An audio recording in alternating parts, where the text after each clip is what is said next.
Interessados já podem se cadastrar na plataforma Não Me Perturbe. Agora o consumidor pode pedir o bloqueio de ligações de telemarketing de empresas de telecomunicações. Mineradora Vale vai pagar R$700 mil para cada familiar de funcionário morto na tragédia de Brumadinho. Operação Ampulha, tráfico internacional de anestésico opioide na mira da Polícia Federal. E ainda a STF abre inscrições para preenchimento de vagas de conselheiros do CNJ. Podem concorrer desembargadores de tribunais de justiça e juízes estaduais.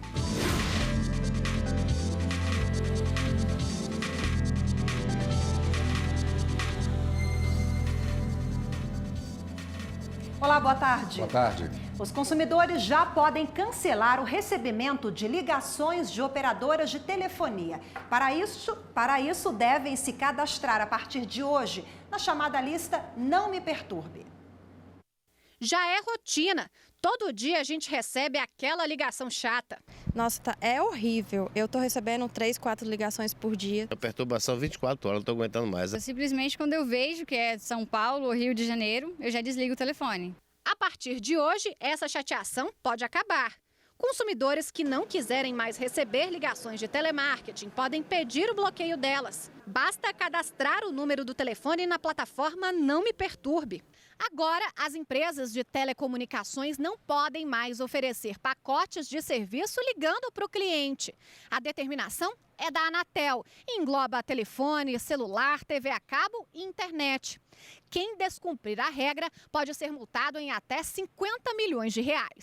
A página é nãomeperturbe.com.br. O prazo para o bloqueio das ligações é de 30 dias depois do pedido do consumidor.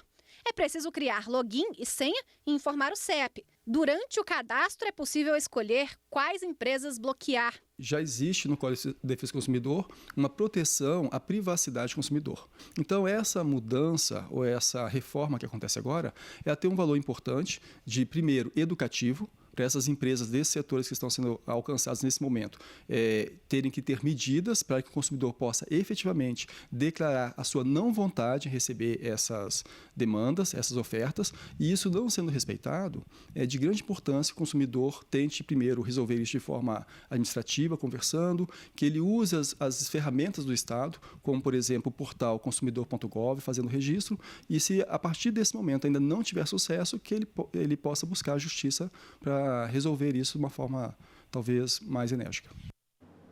A Universidade Federal do Ceará vai adotar um novo sistema de avaliação de alunos aprovados no vestibular pelo sistema de cotas para evitar fraudes. A medida segue uma determinação judicial após a ação do Ministério Público Federal. Em um comunicado oficial, o reitor da Universidade Federal do Ceará anunciou que, além da autodeclaração, os candidatos aprovados pelo sistema de cotas terão que passar pela avaliação presencial, feita por uma comissão com 5 membros, que vai levar em consideração as características do estudante. O novo sistema foi criado após uma decisão judicial feita com base em ação civil pública ajuizada pelo Ministério Público Federal. De acordo com o procurador da República, Oscar Costa Filho, responsável pelo caso no Ceará, o próximo passo do MPF é adotar medidas para que o novo sistema de avaliação de candidatos a cotas raciais seja estendido para todo o país.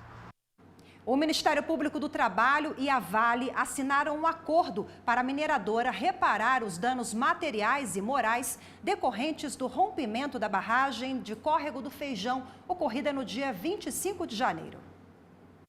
Os cônjuges, filhos e pais dos trabalhadores vão receber R$700 mil individualmente por dano moral e seguro adicional por acidente de trabalho. Irmão de trabalhador falecido, R$150 mil por dano moral. O acordo também envolve o pagamento de pensão mensal vitalícia até 75 anos para os dependentes dos falecidos. O dano moral coletivo será reparado com o pagamento de R$400 milhões, que será pago no próximo dia 6 de agosto. Para os funcionários que estavam na mina do Córrego do Feijão no dia do acidente e sobreviveram, incluindo os terceirizados, o acordo prevê estabilidade empregatícia de 3 anos. pagamento de auxílio creche, no valor de R$ 920 mensais para quem tem filhos de até 3 anos de idade, e auxílio educação, no valor de R$ 998 mensais para quem tem filhos com até 25 anos de idade. Segurado que trabalha em condições especiais pode contar tempo de auxílio-doença não acidentário como especial. O entendimento está em uma nova tese fixada pelo Superior Tribunal de Justiça no rito dos recursos repetitivos. Os recursos foram interpostos pelo Instituto Nacional de Seguridade Social contra trabalhadores que tinham direito à aposentadoria especial em razão do contato com agentes nocivos no emprego. O INSS argumentava que durante o afastamento por auxílio-doença, a contagem especial do tempo de serviço deveria ser interrompida e o benefício deveria ser calculado somente com base no período de trabalho, quando houve o contato com os agentes nocivos. A primeira sessão do STJ negou os recursos por unanimidade. O relator, ministro Napoleão Nunes Maia Filho, destacou que as alíquotas referentes à aposentadoria especial eram recolhidas independentemente de o trabalhador estar ou não em contato com o agente nocivo. Um decreto presidencial de 1999 prevê a contagem especial do tempo de serviço durante o período de afastamento, desde que a incapacidade seja de natureza acidentária e não ocasionada por doença. Mas para o ministro relator, esse decreto extrapolou o limite do poder regulamentar do Estado.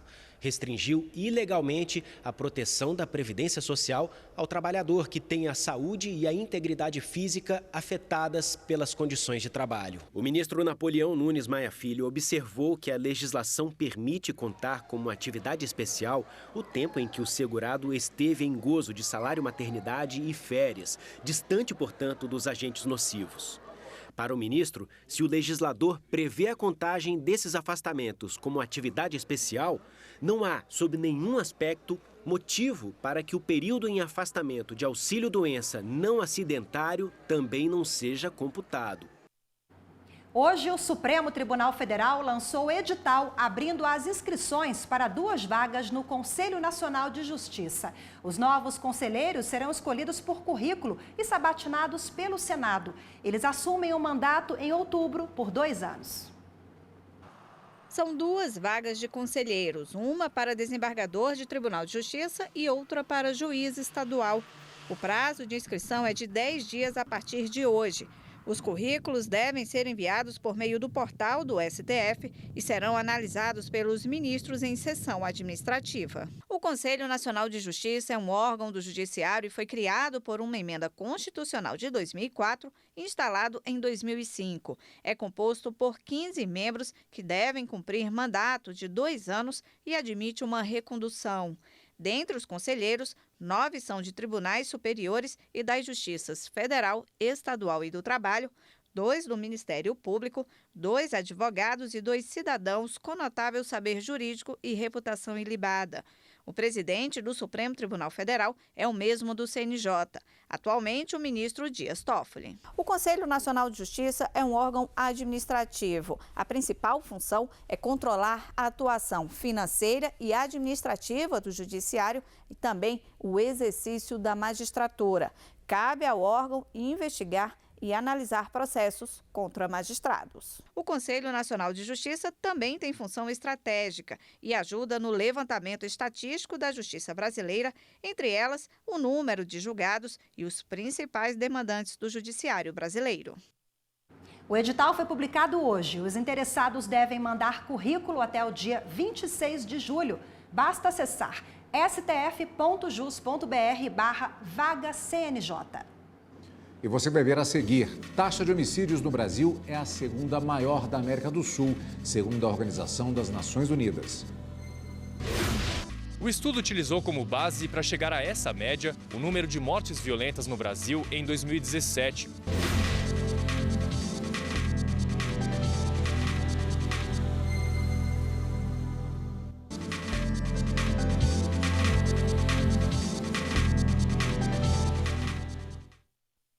A Polícia Federal deflagrou hoje a Operação Ampulha contra o tráfico internacional do opioide fentanil. Cerca de 40 policiais cumprem 8 mandados de prisão e 9 de busca e apreensão em 2 estados, Santa Catarina e São Paulo. Até o momento, 2 pessoas foram presas. Segundo as investigações, que tiveram apoio da Agência Norte-Americana de Combate a Drogas, o anestésico era desviado por funcionários da Santa Casa de Misericórdia em São Paulo ou importado da China e revendido para diversos compradores no Brasil e nos Estados Unidos. Ainda de acordo com as investigações, o opioide era traficado para ser misturado a cocaína e heroína. Os investigados podem responder pelos crimes de tráfico internacional de drogas e de associação para o tráfico, cujas penas máximas somadas podem passar dos 30 anos de prisão. E a Polícia Federal também deflagrou hoje a Operação Especialista para desarticular um grupo que praticava furto em agências da Caixa Econômica Federal e do Banco do Brasil, no Rio Grande do Norte e na Paraíba. Cerca de 40 policiais participaram da operação. Desde cedo, eles cumprem 6 mandados de busca e apreensão e 7 mandados de prisão. Os suspeitos podem responder pelos crimes de furto multiplamente qualificado, associação criminosa, receptação, uso de documento falso e organização criminosa. O Brasil tem a segunda maior taxa de homicídios da América do Sul, segundo o relatório das Nações Unidas. Entre as causas estão problemas socioeconômicos e aumento do crime organizado. São mais de 30 homicídios a cada grupo de 100 mil habitantes no Brasil. Esse índice faz o país ocupar o segundo lugar no ranking de países da América do Sul com maior número de assassinatos, atrás apenas da Venezuela, que tem mais de 56 mortes a cada 100 mil habitantes. O estudo utilizou como base para chegar a essa média o número de mortes violentas no Brasil em 2017, o último ano da pesquisa. O mesmo relatório também buscou um histórico de homicídios e constatou que entre 1991 e 2017, 1.200.000 pessoas foram vítimas de homicídios dolosos aqui no país.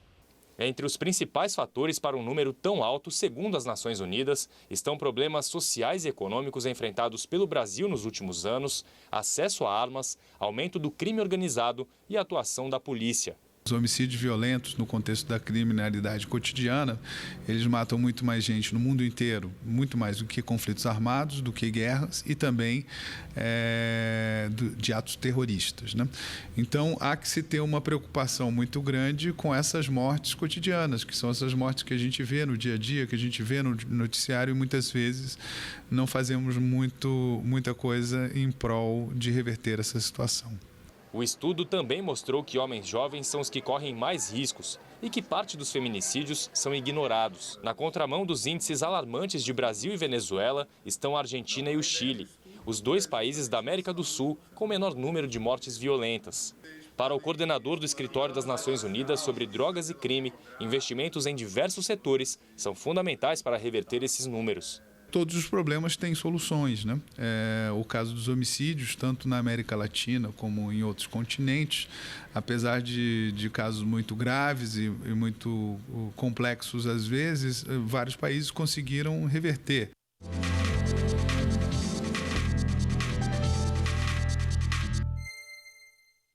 E para falar mais sobre o assunto, recebemos aqui nos estúdios da TV Justiça a advogada Ana Carla Gomes Pinto, a quem, antes de mais nada, agradeço pela presença conosco. Boa tarde. Boa tarde. Boa tarde. Doutora, nós vimos ali as expectativas sobre reversão que existe no caso, mas não é tão simples. Isso, no caso, normalmente, quando falamos de homicídio, pensamos em relação a leis mais duras em papel do judiciário. A situação é mais complexa. Sim, a gente está falando de um crime, né, o máximo do crime que pode chegar, que é a retirada da vida de uma pessoa, né? A legislação penal brasileira traz como pena máxima de 30 anos dentro do crime de homicídio e a gente tem como uma política pública de combate e enfrentamento a essa criminalidade, a esses crimes violentos contra a vida, vários projetos induzidos aí pelo CNJ, pelo Poder Judiciário e pelo nosso Legislativo, porém a gente vê que não é suficiente para a diminuição dessas taxas e desses altos índices que a gente tem aqui no Brasil e em toda a América Latina. Doutora Hanna, culturalmente nós temos aqui no país uma certa política do encarceramento. Isso é eficaz?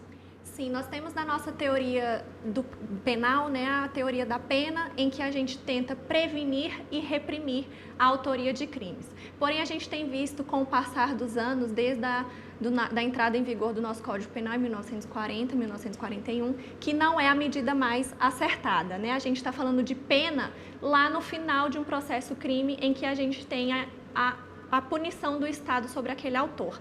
Porém, a gente precisa de um envolvimento de outros setores do Estado, como educação, saúde, economia, provendo aí para os nossos cidadãos melhores condições de desenvolvimento humano, prevenindo assim a prática de crime e não atuar após o cometimento do crime. Quando falamos de políticas públicas no caso, então estamos falando dos 3 poderes da República.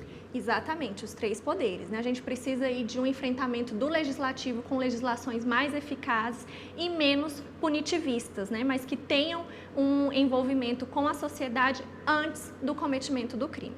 Bom, nós vimos na reportagem, no relatório da ONU, que entre as causas, as principais são várias, né, elencadas, é claro, na pesquisa, mas estão problemas socioeconômicos e aumento também do crime organizado. Dentro desse recorte, quais os fatores mais preocupantes na avaliação da senhora? A gente tem o crescimento, né, o empoderamento das facções criminosas dentro dos presídios brasileiros, o combate ao tráfico de drogas e também temos a política que foi institucionalizada há alguns anos de combater violência com mais violência, em que a gente tem muitas polícias matando aí tanto os suspeitos de crime, os próprios policiais e o mais grave, cidadãos inocentes. Nós temos também um novo recorte que o surgimento das milícias, né?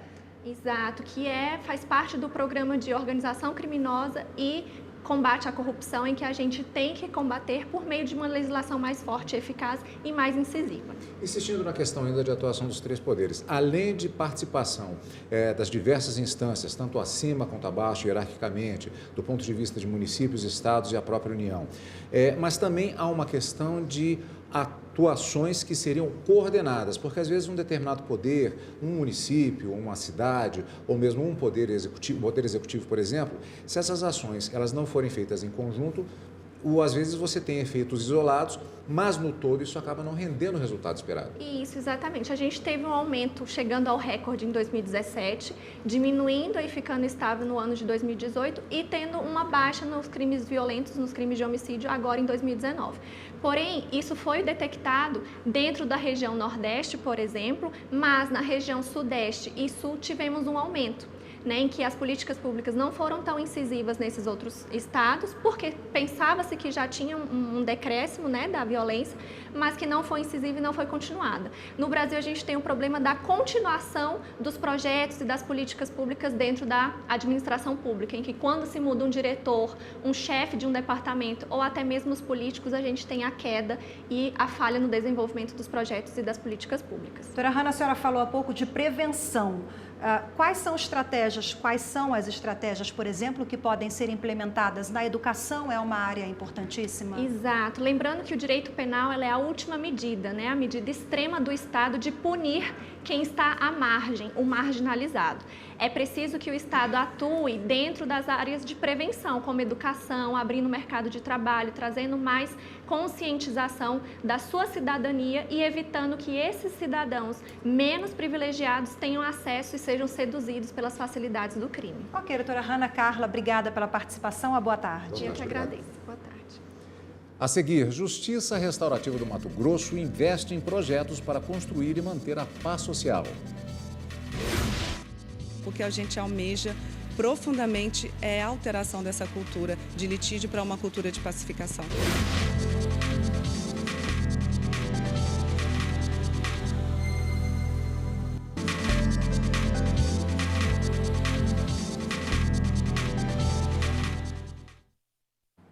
O procurador José Alfredo, coordenador do Grupo de Trabalho da Operação Lava Jato da Procuradoria-Geral da República, pediu para deixar o cargo por motivos pessoais na última sexta-feira. A informação foi confirmada hoje. Ainda não foi anunciado o nome de um novo procurador para ocupar o cargo. A Justiça de Campo Grande, no Mato Grosso, condenou o traficante Fernandinho Beiramar a 7 anos, 8 meses e 22 dias pelo crime de lavagem de dinheiro. De acordo com os autos, o traficante mantinha uma empresa de fachada na cidade de Ponta Porã, na fronteira com o Paraguai, que movimentou 31 milhões de reais entre 2006 e 2007. Ainda de acordo com os autos, o negócio é fruto do tráfico de drogas e de armas. A condenação soma-se aos 320 anos de prisão a que Beiramar já foi condenado em outros processos. A Justiça de Mato Grosso tem buscado cada vez mais promover a paz social com projetos que têm feito a diferença em muitas comunidades. Uma das iniciativas é o Círculo de Paz, realizado com crianças atendidas pelo programa Simenina, em Cuiabá. Pois é, Rafaela, o trabalho chamou a atenção do Conselho Nacional dos Direitos da Criança e dos Adolescentes. Vamos ver na reportagem.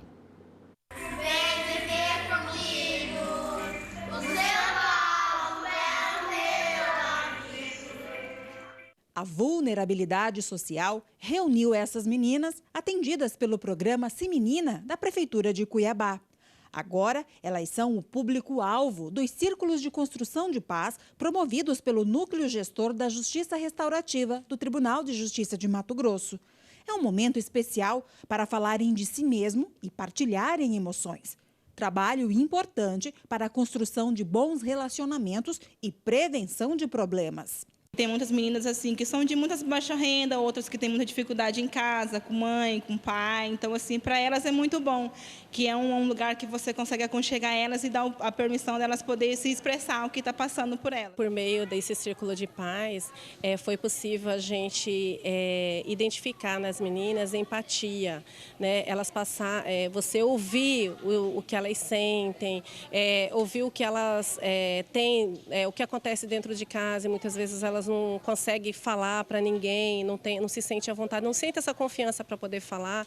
O Círculo de Paz, eu acredito que ele veio para auxiliar nesse sentido. A metodologia utilizada pela Justiça Estadual chamou a atenção da pesquisadora do Conselho Nacional dos Direitos da Criança e do Adolescente, que veio a Cuiabá conhecer de perto como tudo funciona. Acredito que o Judiciário de Mato Grosso tem muito a contribuir e ensinar. Um dos objetivos da nossa pesquisa, inclusive, é esse, é buscar práticas para que isso seja disseminado a nível nacional. As atividades do NUGJUR, dentro do projeto Simenina, vão continuar e também se estender para outros locais. Nesse projeto, atenderemos 1.200 crianças e adolescentes na faixa etária de 6 a 14 anos, em 16 unidades espalhadas em Cuiabá. Também estamos atendendo várias escolas estaduais, como no Pedra 90, no Ribeirão do Lipa, no CPA. Também agindo de forma preventiva junto àquelas crianças e adolescentes em condição de vulnerabilidade. O Poder Judiciário de Mato Grosso vem fortalecendo cada vez mais as práticas que estimulam o diálogo, como a conciliação, a mediação e, como acabamos de ver, os círculos de construção de paz. Hoje também já são 43 centros judiciários de solução de conflitos instalados em todo o estado. E sabe qual o objetivo de todo esse empenho da justiça? Pacificação social. Dias melhores, um futuro melhor para essas crianças e para esses adolescentes, para que eles também sejam nossos parceiros na divulgação dessa cultura da pacificação social. O que a gente almeja profundamente é a alteração dessa cultura de litígio para uma cultura de pacificação. Um animal de estimação, além de divertir, em alguns casos, é recomendação médica contra a depressão. O STJ já decidiu que, desde que não representem risco à tranquilidade dos moradores, eles não podem ser proibidos em condomínios. Veja agora na reportagem especial.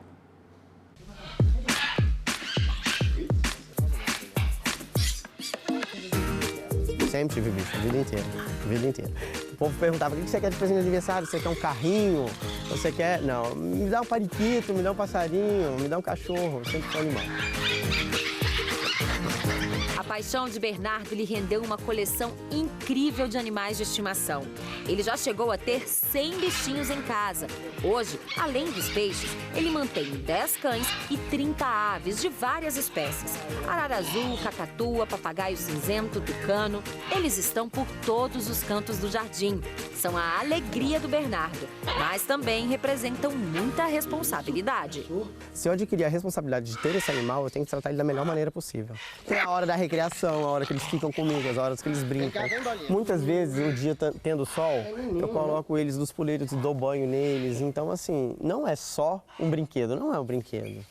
entendeu? Não é só botar água e ração. Todos os animais do Bernardo vieram de criadouros comerciais autorizados pelo IBAMA e estão devidamente legalizados e registrados. Mas, mesmo assim, ele já teve alguns transtornos com vizinhos. Alguns desconfiados das aves raras que ele cria, outros do barulho que elas fazem. Já me denunciaram algumas vezes. Fazem barulho de manhã cedo e no final da tarde.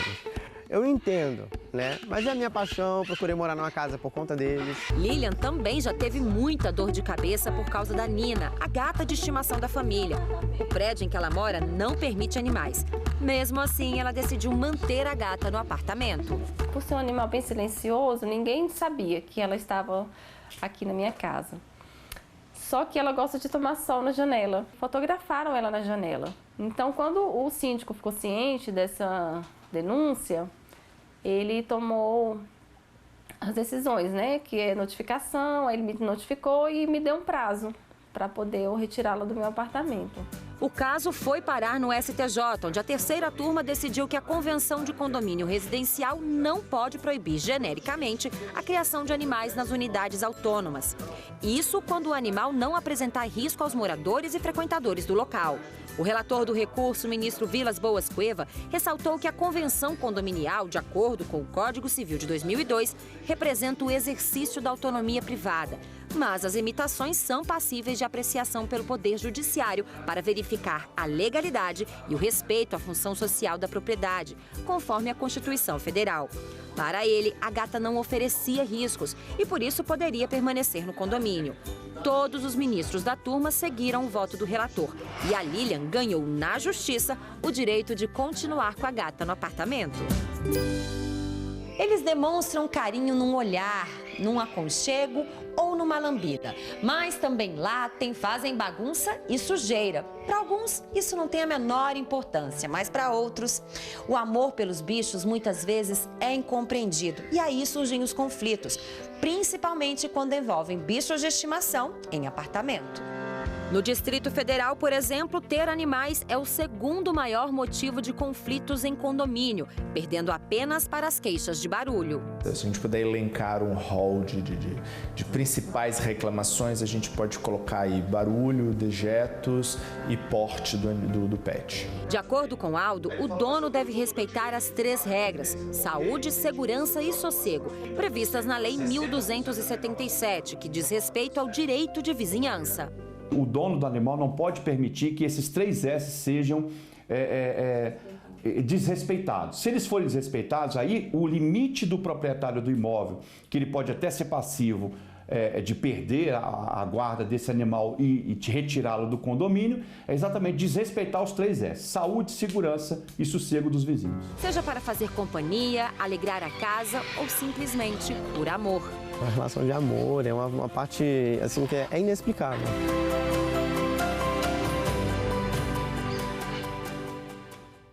E uma última notícia: o presidente do Supremo Tribunal Federal, ministro Dias Toffoli, determinou a suspensão de todos os processos judiciais em andamento no território nacional sobre o compartilhamento sem autorização judicial e para fins penais de dados fiscais e bancários de contribuintes.